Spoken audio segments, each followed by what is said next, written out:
আজকে আমরা করতে যাচ্ছি সুজির হালুয়া। ছেলে বড় বলেন সবাই খুবই পছন্দ করে। বিশেষ করে সকালের নাস্তায় বা বিকালের নাস্তাও সুজির হালুয়াটা খুবই মজাদার। আপনারা কম বেশি সবাই হয়তো জানেন, তারপরেও আমরা করছি।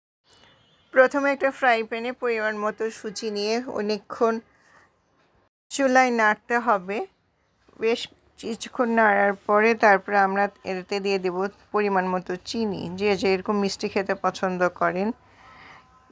এরপরেও নাড়াচাড়া করতে হবে অনেকক্ষণ। সুজিটা ঘন হয়ে আসলে এর মধ্যে আপনি এলাচ বা দারচিনি দিতে পারেন, এতে গন্ধটা আরও ভালো আসে। তারপরে আরও বেশ কিছুক্ষণ নাড়তে থাকবেন। ঘি দিয়ে বেশি করে এটা নাড়াচাড়া করতে হবে। সুজির মধ্যে ঘি দিলে ঘিয়ের কারণে সুজি আরও টেস্টি হয়।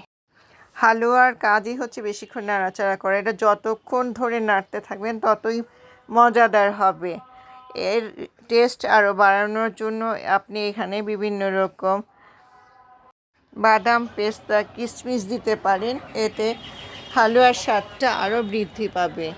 এরকম সহজ কিছু রেসিপি আমাদের ইউটিউব চ্যানেলে আছে, রানুস কিচেন নামে চ্যানেলটা, আপনাদের দেখা আমন্ত্রণ রইল। বেশি বেশি করে আমাদের ভিডিওগুলো দেখবেন। ভালো থাকবেন।